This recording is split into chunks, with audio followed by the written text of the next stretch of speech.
በተጠናከረ የህብረተሰብ ተሳትፎ ክልሉን የሰላም ተምሳሌት ለማድረግ የተጀመረው ጥረት የተሻለ ውጤት የተመዘገበበት መሆኑን ተናገሩ።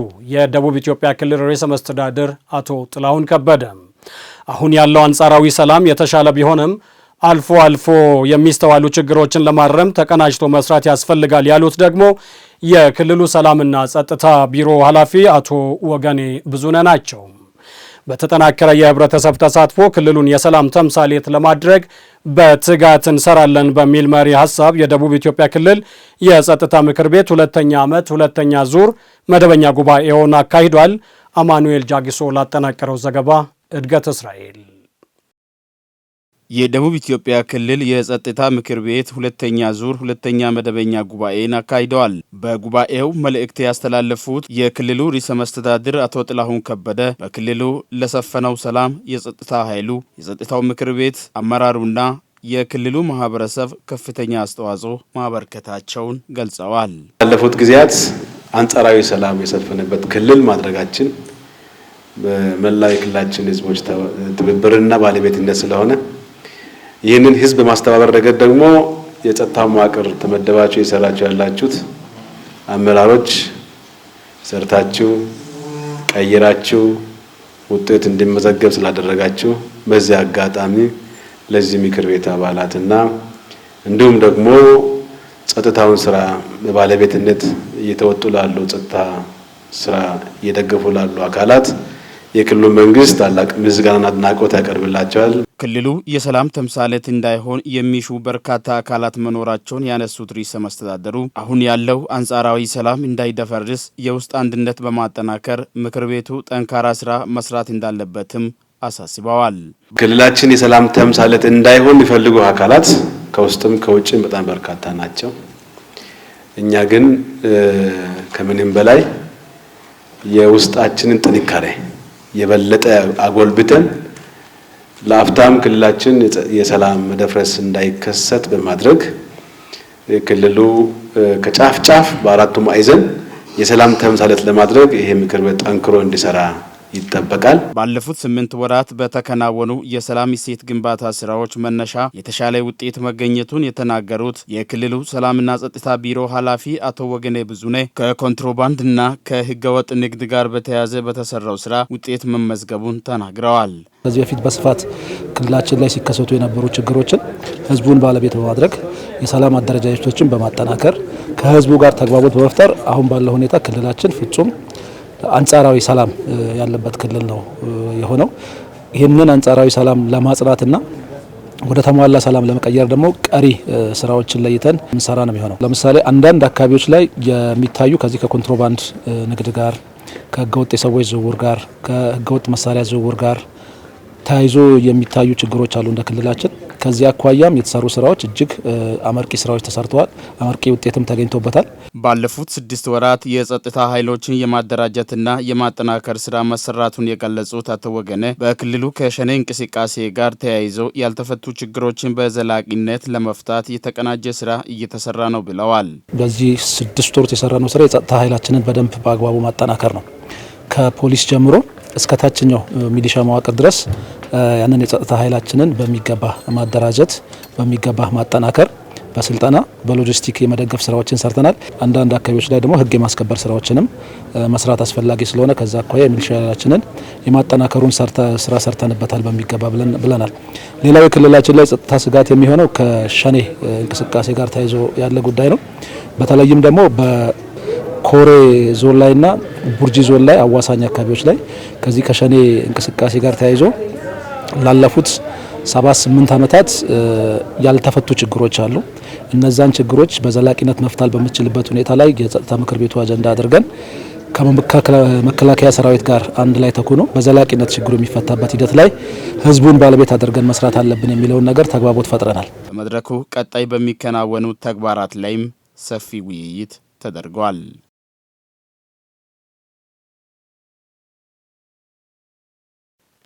በ2017 በጀት ዓመት በዞናዊ የተግባር አፈጻጸም ያጋጠሙ ችግሮችን በመቅረፍ በሚቀጥሉ 90 ቀናት የተሻለ ውጤት ለማስመዝገብ አመራሩ በቁርጠኝነት ሊሰራ እንደሚገባ የወላይታ ዞን ዋና አስተዳዳሪ አቶ ጴጥሮስ ወልደማርያም አሳሰቡ። የብልጽግና ፓርቲ ሁለተኛ መደበኛ ጉባኤ ውሳኔዎችንና አቅጣጫዎችን ተግባራዊ ለማድረግ ከመቼውም ጊዜ በላይ መቀናጀት ያስፈልጋል ያሉት ደግሞ የወላይታ ዞን የመንግስት ዋና ተጠሪ አቶ ዘውዱ ሳሙኤል ናቸው። በወላይታ ዞን ከተሰጠን በላይ በመስራት ከሚጠበቅብን በላይ ማሳካት በሚል መሪ ቃል በቀሪ 90 ቀናት የንቅናቄ እቅድ ዙሪያ የአመራር ውይይት መድረክ ተካሂዷል። ለመለሰ ወልኮ ዘገባ ሰብለ ወርቅ ኤልያስ። መንግስት የሀገር እድገትንና የዜጎች ሁለንተናዊ ተጠቃሚነትን እውን ለማድረግ የአጭር ጊዜ የመካከለኛና የረዥም ጊዜ እቅድ በማውጣት እየሰራ ይገኛል። በወላይታ ዞን የ2017 በጀት ዓመትም እቅድ ወጥቶ ሲሰራ የቆየ ሲሆን በዞኑ የተሰሩ ተግባራት ግምገማና ቀጣይ 90 ቀናት የንቅናቄ እቅድ በተመለከተም የውይይት መድረክ ተካሂዷል። በዞኑ ባለፉት 8 ወራት የተከናወኑ ተግባራት አፈጻጸም ሲገመገምም በአብዛኛው ዝቅተኛ በመሆኑ በፍጥነት ሊታረም እንደሚገባ የወላይታ ዞን ዋና አስተዳዳሪ አቶ ጴጥሮስ ወልደማርያም አሳስበዋል። እስካሁን ያለው አፈጻጸም 8ኛ ወራችንን ይዘናል። አፈጻጸማችን እጅግ በጣም ዝቅተኛ። ይህም ሲባል አንዳንድ መዋቅሮች በተወሰነ የራሳቸውን እቅድ ለመሸፈን ቀና ደፋ ሲሉ ጥሩ የፈጸሙ፣ በአንጻራዊነት ጥሩ የፈጸሙ እንዳሉ ሁሉ እጅግ በጣም ዝቅተኛ አፈጻጸም ያለበት አለ። በሁሉም መዋቅሮች አመራሩ እስከ ቀበሌ ድረስ በመውረድ እቅዱን ለማሳካት ሊረባረብ ይገባል ያሉት ዋና አስተዳዳሪው ከዞኑ የሚደረገው ድጋፋዊ ክትትልም ተጠናክሮ እንደሚቀጥል ገልጸዋል። እዚህ ጋር ተያይዞ የአጭር ጊዜ እቅድ አውጥተን ወደ ታች ሄደን ከምን ጊዜም በላይ ጥቂት ጊዜ ነው የቀረን። ስለዚህ 90 ቀናት ውስጥ ሁሉም አመራር ከዞን ጀምሮ ከክልልም ጀምሮ አንድ ደረጃ ዝቅ ብሎ እስከ ታች ቀበሌ ድረስ ደግፈው አሁን ያለበትን አጣብቂኝ በአጭር ጊዜ ውስጥ ለማውጣት ተግተን ካልሰራን በጣም አስቸጋሪ ነው የሚሆነው። እያንዳንዱ አመራር በፓርቲ መሪ ተመስርቶ የመንግስትን ዓላማ ለማሳካት በቅንጅት ሊሰራ እንደሚገባ ያሳሰቡት ደግሞ የወላይታ ዞን የመንግስት ዋና ተጠሪ አቶ ዘውዱ ሳሙኤል ናቸው። እነዚህ ነገሮች ሁሉ ዞሮ የሚፈጸሙት በፓርቲ መሪነት ነው። በፓርቲ መሪነት እስከሆነ ዘንድ ፓርቲን የማጠናከር ስራ ደግሞ ልዩ ትኩረት የሚፈልግ ነው የሚሆነው ማለት ነው። አቅምን በሚፈጥር መልኩ፣ ኃይልን በሚያሰባስብ መልኩ የፓርቲ ውሳኔዎችና አቅጣጫዎችን ታሳቢ ማድረግ መልኩ፣ ህብረተሰብን ሚና ከፍ በሚያደርግ መልኩ፣ ተሳትፎን በሚጨምር መልኩ ተግባራቶችን ማከናወን ያስፈልጋል። አልፎ አልፎ የሚስተዋሉ በማህበራዊ ሚዲያ የሚሰራጩ አፍራሽ መረጃዎች ለዞኑ እድገት እንቅፋት በመሆናቸው አመራሩ የተሳሳተ ጽንፍ ይዞ የሚንቀሳቀሱ የማህበራዊ ሚዲያ አርበኞችን ለማረም ቁርጠኛ መሆን እንደሚገባም ተጠቁመዋል። አንዳንድ አካባቢ ላይ ከፊት አመራር ጀምሮ ሚዲያ ላይ ቀጥተኛ ተሳታፊ የሆነበታል። ውጭም በሀገር ውስጥም ካሉ ሚዲያዎች ጋር ቀጥታ የሚገናኙ አመራሮች አሉ። ይሄንን በተገቢው ለይተን አውጥተን እስከ መቼ ነው እንደዚህ ሆነን አንድ እግሩን ውስጥ አድርገን ሌላው እግር ውጭ አድርገን መሄድ የምንችለው የሚለው ነገር ማየት ነው ትልቁ ነገር። ያለ አንድ አመራር አመለካከት ችግር መኖር የለበትም። ቁንጽል ጉዳዮች ላይ ጊዜ አለመጨረስ በጣም አሁን ወረዳ ላይ ከተማ ላይ በጣም እየቸገረን ያለ ነገር ምንድነው? ሰው ህዝብን ተጠቃሚ የሚያደርግ ዋና ጉዳይ ላይ ማተኮር ትቶ በተራ አጀንዳ ላይ ነው ጊዜ የሚፈጀው ማለት ነው። መድረኩ በበጀት ዓመቱ ታቅዶ ያልተፈጸሙ ተግባራትን በቀሪ 90 ቀናት ለመፈጸም አቅም የፈጠረ መሆኑን የገለጹት የመድረኩ ተሳታፊዎች በተለይም አገልግሎት አሰጣጥ፣ ከገቢ አሰባሰብና ሌሎች ካልተመለሱ የህዝብ ጥያቄዎች ጋር ተያይዞ የሚስተዋሉ ችግሮችን ለመፍታት በቁርጠኝነት እንደሚሰሩ አንስተዋል። ከእቅዱ አንጻር እየተሰሩ የቀሩ ተግባራትን በቀጣይ ቀሪ ወራት ላይ ለመፈጸም በዛሬው ዕለት በዞናችን መንግስት እና በፓርቲ በኩል በተፈጠረው መድረክ ያለፉት አፈጻጸሞችን፣ ድክመቶችን በመፈተሽ ጥንካሬዎችን በማጠናከር የቀሪ ወራት እቅድን ከወትሮ በተለየ ለመፈጸም በቂ ውይይቶች አድርገን እያጠናቀን ያለበት ሁኔታ ነው ያለው። ህዝባችን በነፃ መጥቶ ደስ ብሎት አገልግሎት ወስዶ አመስግኖ መሄድ አለበት። ይሄ ደግሞ በአሰራር ስርዓት መመለስ አለበት። ፓብሊክ ሰርቫንቱ በአግባቡ ስራ ላይ መገኘት መቻል አለበት። ቢያንስ 8 ሰዓቱን መስራት መቻል አለበት። ያንን ማይሰራውን በአሰራር ስርዓቱ ተከታትለው እርምት እርምጃ ከመውሰድ አኳያ ያለ ጉድለት ነው። በ90 ቀናት ውስጥ የምንሰራው ስራ ውስጥ አንደኛው እሱ ነው። እቅዱን ከግብ ለማድረስ ሁሉም አመራር ስብሰባና ሌሎች ፕሮግራሞችን በመቀነስ ያልተመለሱ የህዝብ ጥያቄዎችን ለመመለስም በትኩረት ሊሰራ እንደሚገባም ተመላክቷል። የወላይታ ህዝብ የተለመደውን የስራ ወዳድነትና ታታሪነትን በማጠናከር ከተማውን በማሳደግ ለነዋሪዎች ምቹና ተስማሚ ማድረግ ይገባል አሉ የደቡብ ኢትዮጵያ ክልል ከተማና መሰረተ ልማት ቢሮ ኃላፊ አቶ ብርሃኑ ዘውዴ። መንግስት የህዝብን የልማትና የመልካም አስተዳደር ጉዳዮችን ለመመለስ ደረጃ በደረጃ በርካታ ተግባራትን እያከናወነ ይገኛል ያሉት ደግሞ የወላይታ ዞን ዋና አስተዳዳሪ አቶ ጴጥሮስ ወልደማርያም ናቸው። የበዴሳ ከተማ ከፈርጅ 4 ወደ ፈርጅ 3 ሪፎርም ከተማ አስተዳደርነት ማደጓን የሚያረጋግጥ የምስክር ወረቀት የሚሰጥበት ስነ ስርዓት ተካሂዷል። ዘገባው የታረቀኝ ተስፋዬ ሲሆን የምታቀርበው ደግሞ ትሁን ዘለቀ ናት። በወላይታ ዞን የበዴሳ ከተማ በቅርቡ በክልሉ የከተሞች ደረጃ መነሻን በማድረግ ከፈርጅ 4 ወደ ፈርጅ 3 የሪፎርም ከተማ ማደጓ ይታወሳል። የህዝቡ የዘመናት ጥያቄ ነበረና ለከተማው እድገት እንቅፋት ሆኖ የቆየው የአደረጃጀት ችግር መሆኑን የጠቆሙት የዳሞት ወይዴ ወረዳ አስተዳዳሪ አቶ ተክሌ ቶማ ከፈርጅ 4 ወደ ፈርጅ 3 ሪፎርም ከተማ አስተዳደርነት ማደጓ ለአካባቢው ማህበረሰብ የስራ እድል ከመፍጠር ባሻገር ከተማዋን ለማሳደግ ያለው ፋይዳ ከፍተኛ ነው ብለዋል። ህዝባችን የዘመናት ጥያቄ ነበር። ዛሬ ግን እግዚአብሔር የተመሰገነ ይሁን ከዛሬ ጀምሮ በዴሳ ከተማ የፈርጀ 3 ወይንም ሪፎርም ከተማ ሆናለች። ይሄ ደግሞ ኢንቨስትመንትን ለማስፋፋት ሰፋፊና ቀልጣፋ ውጤታማ የሆኑ አገልግሎት የሚሰጡ ተቋማት፣ ባንኮች፣ ኢንሹራንሶች፣ የተለያዩ ድርጅቶች በከተማችን እንዲስፋፉ ትልቅ እድል የሚሰጥ ነው። አብዛኛውን ከተማ የምትገነባው በዴሳ ናት። ከዚህ እስከ ወልቂጤ ከዚህ እስከ ጂማ ድረስ አሸዋ፣ ድንጋይ፣ ጠጠር የሚጫነው እዚሁ ነው። እሷ ሌላውን ትገነባለች፣ ነገር ግን ለራሱ አልተገነባችም። ስለዚህ ከዛሬ ጀምሮ ራሷን ቆም ብላ የሚታይበት ትልቅ እድል ተሰጥቷታል። መንግስት የህዝብ ጥያቄዎችን ደረጃ በደረጃ አቅዶ በተደራጀ አግባብ ምላሽ እየሰጠ የቆየ መሆኑን አንስተው በከተማና በገጠር የህዝባችንን ተጠቃሚነት የሚያረጋግጡ የልማትና የመልካም አስተዳደር ተግባራትን እያከናወነ ይገኛል ያሉት ደግሞ የወላይታ ዞን ዋና አስተዳዳሪ አቶ ጴጥሮስ ወልደማርያም ናቸው። የበዴሳ ከተማ አስተዳደርን ጨምሮ በዞናችን የሚገኙ ከተሞች ደረጃቸውና ፈርጃቸው ማደጉ የህዝባችንን የላቀ ተጠቃሚነት ለማረጋገጥ ታቅዶ የተመለሰ አንጸባራቂ የዕቅድ አፈጻጸም አካል መሆኑ ሊሰመርበት ይገባል። ከተሞች ለኑሮ ምቹና ተስማሚ እንዲሆኑ መንግስት ከመቼውም ጊዜ በላይ ትኩረት ሰጥቶ እየሰራ ይገኛል ያሉት የደቡብ ኢትዮጵያ ክልል ከተማና መሰረተ ልማት ቢሮ ኃላፊ አቶ ብርሃኑ ዘውዴ ስራ ወዳዱ የወላይታ ህዝብ የተለመደውን ታታሪነቱን በማጠናከር ከተማዋን ማሳደግ እንዳለባቸው ጥሪ አቅርበዋል። የበዴሳ ከተማ ዛሬ የከተማ አስተዳደር ሆነ በጋራ እንድናከብር እዚህ የተሰባሰብነውና ለዚህ ትኩረት መንግስት እና መንግስትን የሚመራው ፓርቲ ሰጥቶ የሚመራ ስለሆነ ቀጣይም የሚኖረውን አብራችሁ ከመንግስት ጋር እንድትቆሙ አብራችሁ ለለውጥ እንድትተጉ በተለመደው ታታሪነታችሁ በተለመደው ተምሳሌትነታችሁ እንድትቀጥሉ መጠየቅ እፈልጋለሁ። በዴሳ ከተማ በርካታ ባለሀብቶች ያሉባት ብትሆንም በዛው ልክ እድገት ያላሳየች ከተማ መሆኗን የተናገሩት በምክትል ርዕሰ መስተዳደር ማዕረግ የደቡብ ኢትዮጵያ ክልል ግብርና ቢሮ ኃላፊ ዶክተር መሪሁን ፍቅሩ ከተማዋን ለማሳደግ ሁሉም የበኩሉን ድርሻ ሊወጣ እንደሚገባ አሳስበዋል።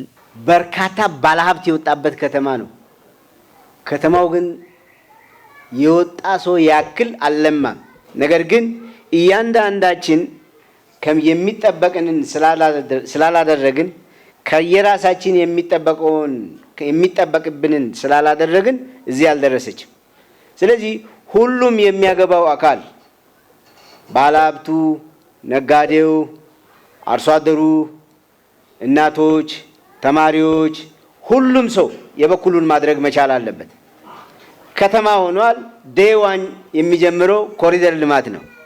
ከ60 በላይ ዓመታትን የመልካም አስተዳደር ጥያቄ ሆኖ የቆየው የከተማ አስተዳደር ጥያቄ በመመለሱ ደስተኛ መሆናቸውን የገለጹት ደግሞ የውይይቱ ተሳታፊዎች ለከተማዋ እድገት የበኩላቸውን አስተዋጽኦ እንደሚያበረክቱ ተናግረዋል። ቀደም ሲል ተሞክሯል፣ በሁሉም ተሞክሯል። ከደርግ ጀምሮም ጥያቄዎች ቀርበዋል። በኢህአዴግ ብዙ ተሞክሯል፣ እምቢ አለን። ሳያገኝ ቀርቶ ተስፋ የመቁረጥ ነገርም ነበረን። አሁን ከእንግዲህ ተስፋ አንቆርጥም፣ እንሰራለን፣ እናለማታለን፣ ከጎኑ እንቆማለን። የመንግስት የትኩረት አቅጣጫዎችን ሁሉ ለማሳካት በመንግስት ጎን የሚቆም ህዝብ ስለነበረ ዛሬ ደግሞ ከተማችንን ለማሳደግ የሚመጣውን ማንኛውንም እናንተ ቅድም ያነሳችሁትን ነገር ሁሉ የሚሸከም የሚያስተባብር በጎን የሚቆም የአቅሙን ሁሉ ትግል የሚያደርግ ህዝብ ስላለ ህዝቡ ጋር ተባብረን ይህን አካባቢ እንቀይራለን። እግዚአብሔር ጊዜ ከሰጠን የተለወጠች ከተማ መሆኗን ለማየት አጭር ጊዜ እንጂ ረጅም ጊዜም አልመኝም። የበዴሳ ከተማ ከሌሎች ከተሞች ጋር በልማት ስራዎች ተወዳዳሪ ለማድረግ ተቋማቶች ተከፍቶ ለህዝብ አገልግሎት እንዲሰጡ የአመራር አደረጃጀትን በቅርብ ጊዜ እንደሚያጠናቅቁም ተገልጿል። የወላይታ ልማት ማህበር በወላይታ ሶዶ ከተማ ከ3 ሚሊዮን ብር በላይ ወጪ ያስገነባውን መኖሪያ ቤት አስረከበም። የአቅማቸውን ሰርተው የሚተዳደሩ አካል ጉዳተኞች የወላይታ ልማት ማህበር የመኖሪያ ቤት ባለቤት በማድረጉ በቤት ክራይ ከሚቸገሩበት ማረፋቸውን ጠቅሰዋል። ልማት ማህበሩ አካል ጉዳተኞችን የቤት ባለቤት ከማድረጉም ባለፈ የከንፈር መስተንጠቅና የእግር መቆልመም ችግር ያለባቸውን እያሳከመ እንደሚገኝ ዋና ስራ አስፈጻሚው አቶ አሰፋ ናና ገልጸዋል። ተጨማሪውን ሰናይት አብርሃም እንደሚከተለው ታቀርበዋለች። ወላይታ ልማት ማህበር ዘላቂ ኑሮ ማሻሻል፣ ጤናና ትምህርት የመሳሰሉ ዘርፎች ላይ በትኩረት እየሰራ ያለ ለትርፍ ያልተቋቋመ ማህበር ነው። ሀገር በቀል ከሚባሉ ተቋማት መካከል አንዱ የሆነው ይህ ማህበር ከሚከናወናቸው ተግባራት ውስጥ አካል ጉዳተኞችን ያማከለ ስራ ይጠቀሳል። ከአጋር ድርጅቶች ጋር በመተባበር ለአካል ጉዳተኞች መኖሪያ ቤት ሰርቶ አስረክቧል። ድጋፍ የተደረገላቸውም ይህንን እድል ከማግኘታቸው በፊት በቤት ክራይ ሲቸገሩ እንደነበረ ያነሳሉ። ኮሮ ወደ ዋይትሪ ከተከራ አይወቃንጥሪ ነኪሪ ሶዶ ገርሰን ኤሪባ ወትሪ ከዚህ በፊት ከአቅማችን ጋር የሚሄድ ስራ ስለምንሰራ ቤት ክራይ እንከፍላለን። በብዙ ተፈትኛለሁ። ልጆቼንም ስለማስተምር ኑሮ በጣም ከብዶኝ ነበር። አሁን ግን ከዚህ ችግር ወጥተናል። ወልቃ ዳውነራ እናታ ዲቸራ ነከረጥ ይላረት ባለቤቴ ያው ስራም ያይል የለም ሊስትሮ እየሰራ ነው ያለው። ቤቷ ደግሞ የሆነ ሴትዮዋ ቤት ትንሽ ቤት ሰጠች። ቤቱ ከራይ እንደዚህ አይደለም፣ ትንሽ ብር ነው ይከፍለን ያለው ነው። በፊት የነበረው ቤት ትንሽ ብር ከፍለን ያለው። አሁን ደግሞ ከዛ ወተን ቤት አግኝተን እግዚአብሔር ይመስገን ድርጅቱ ቤት ሰጥቶኝ ዋሶስ ነጋጦስ ነው ስሎ ይተገኝ ከይፍ ከሀጋ ይመት ድጋፍ ያደረጉትን ፈጣሪ ይባርካቸው። የመኖሪያ ቤት ባለቤት ስላደረጉን እናመሰግናቸዋለን። ዘላቂ የዜጎች ኑሮ ለማሻሻል የሚያግዝ ራዕይ ይዞ እየሰራ ያለው ማህበሩ በመኖሪያ ቤት እጦት ምክንያት ለሚሰቃዩ አካል ጉዳተኞችን በመለየት አስገንብቶ እያስረከበ መሆኑን የገለጹት የልማት ማህበሩ ዋና ስራ አስፈጻሚ አቶ አሰፋ ናና ከንፈር መሰንጠቅና እግር መቆልመም ችግር ያለባቸውን ከተለያዩ አካባቢዎች በመውሰድ ያለ ክፍያ እንዲታከሙና ተዘዋዋሪ ብድር ወስደው ኑሯቸው እንዲያሻሽሉ እየተሰራ ይገኛል ብለዋል። 8 ቤቶቹ ናቸው ጠቅላላ። ከዛ ከ8ቱ አሁን 4ቱን ጨርሰን ለአካል ጉዳተኛ ቤተሰቦች አካል ጉዳተኛ ልጆች ያላቸውና በጣም ደሃ ለሆኑት በዛም በወቅቱ በመርካቶ ቃጠሎ ጊዜ የተጎዱትን ባለፈው ቅርብ ጊዜ ከዞን አስተዳደር ተወካይ የከተማ አስተዳደር እንደዚሁ አግባብ ያላቸው ሁሉ ሰዎች ባሉበት ለታለመው ዓላማ እንዲደርስ ማድረጉን ስራ ሰርተናል። 4 ቤተሰቦች ቁልፍ ሰጥተን ሰዎችም እየኖሩ ናቸው ያሉት። የቀሩ 4ቱን እንደዚሁ በዚህ በጀት ዓመት ከምናገኘው ሀብት አጠናቀ የምናስረክብ ነው የሚሆነው። በመቀጠል እንደዚሁ በውጭ ጉዳይ ሚኒስቴር በኩል ጠቅላላ ወደ 5 ቤተሰቦች አባወራዎች ያሉበት ነው። አሮጌ አራዳ በተለምዶ በሚባለው አካባቢም እንደዚሁ የክረምት በጎ ተግባራት የውጭ ጉዳይ ሚኒስቴር ወደ 3.6 ሚሊዮን አካባቢ ፋንድ ባረጉት እንደዚሁ እየተጠናቀቀ ነው ያለው። የዚሁም ይሄም የደሃ የሆኑት የቤተሰብ ክፍሎችን ታሳቢ ያደረገ ስራ ነው የሚሰራው። 2 ሚሊዮን አካባቢ ለነሱ ተዘዋዋሪ ብድር ሰጥተናቸው በተለያዩ እነሱ በተመረጡ ንግድ ስራ ላይ ተስማርተው ህይወታቸውን እንዲቀየር ከማድረግ አኳያ በግ ማርባት፣ ፍየል ማርባት፣ ዶሮ ማርባት እንደዚሁም የተለያዩ የጋሪ አህያ ጋሪም በማከራየት እነሱ ለአካባቢ ሀብት ያመነጫል ብሎ እነሱ በለዩት ንግድ ዘርፍ እህል ንግድ ላይ፣ ቅቤ ንግድ ላይ፣ ሌሎችም እንደዚሁ በህብረት ስራም ባሉት አሉ። ለዛው ሰፖርት ወይ ድጋፍ ያደርገናል ነው። አቅመ ደካማና አካል ጉዳተኛ የሆኑ የማህበረሰብ ክፍሎች ዘላቂ በሆነ መንገድ ኑሯቸው እንዲሻሻል ድጋፍ እንደሚገባ ተጠቁሟል።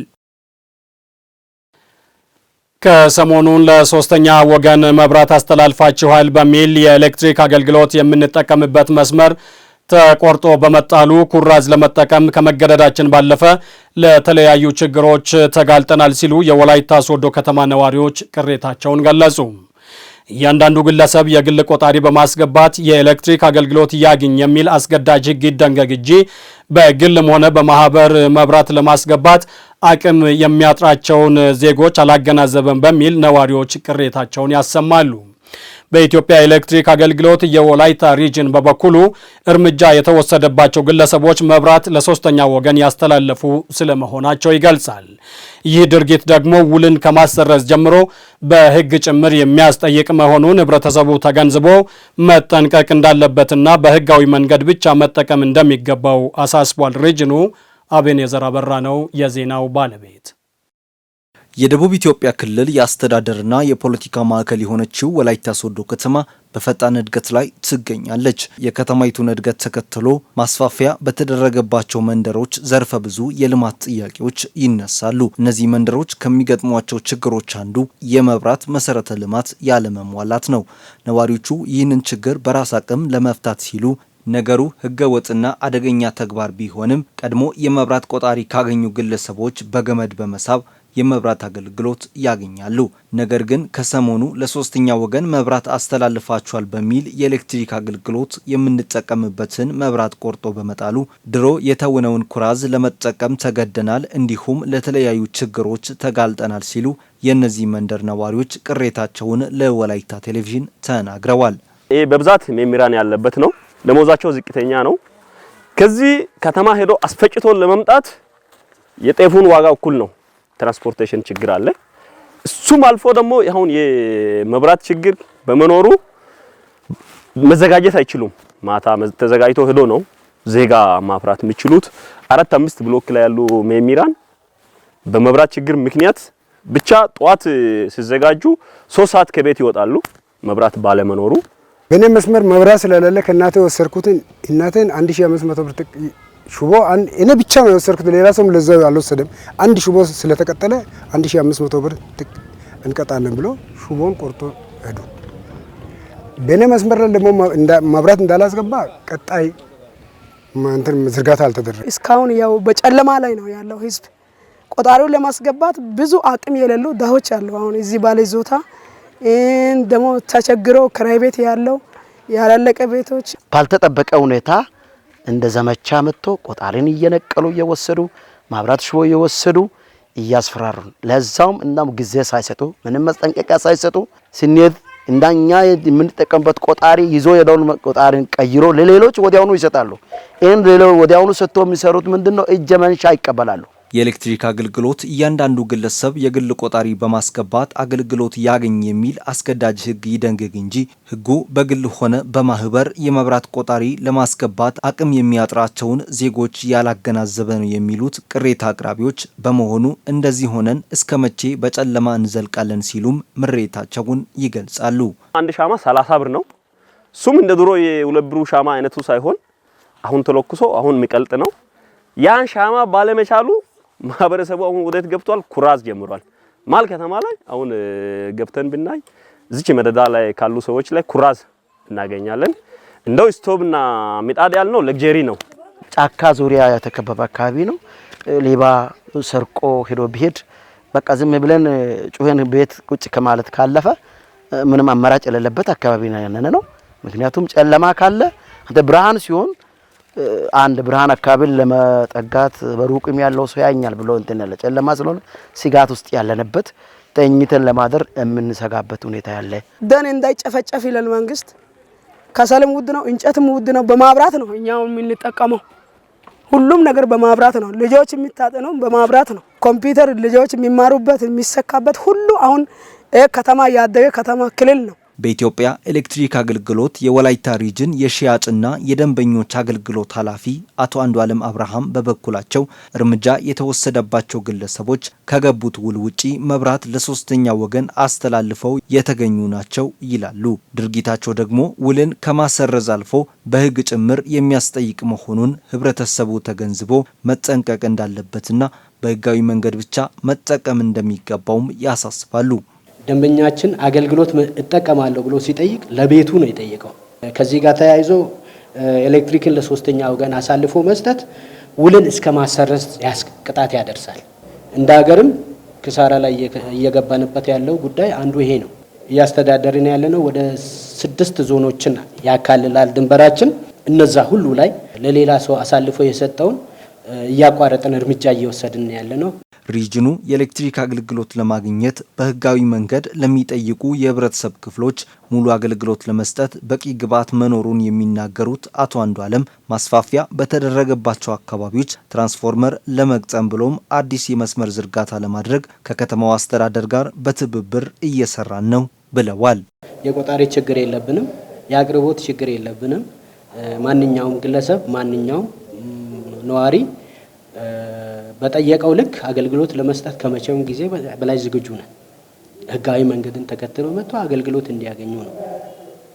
ምናልባት አዲስ መንደሮች ላይ ከሚመለከታቸው የመንግስት አካላት ጋር የጀመርናቸው ስራዎች አሉ። እነሱ ከኛ ጋር ሆኖ አዳዲስ ማስፋፊያዎች ላይ ተጨማሪ የትራንስፎርመር ተከላም ሊሆን ይችላል፣ ሌሎች ስራዎችን እየጠየቁ ያሉበት አግባብ አለ። ይሄ በፍጥነት ወደ ተግባር ገብቶ አገልግሎት የሚያገኙበትን ሁኔታ እንፈጥራለን። ወደ ቤታቸው መብራት ለማስገባት አቅም ውስንነት ላለባቸው ዜጎች በተቋም በኩል ድጋፍ ለማድረግ የተያዘ እቅድ እንደሌለ በኢትዮጵያ ኤሌክትሪክ አገልግሎት የወላይታ ሪጅን ሽያጭና የደንበኞች አገልግሎት የገለጸ ሲሆን የከተማው አስተዳደርና ህብረተሰቡ ተቀናጅተው የሚያስገቡበት ሁኔታ ከተመቻቸ ተቋሙ የበኩሉን ትብብር እንደሚያደርግም አስታውቋል።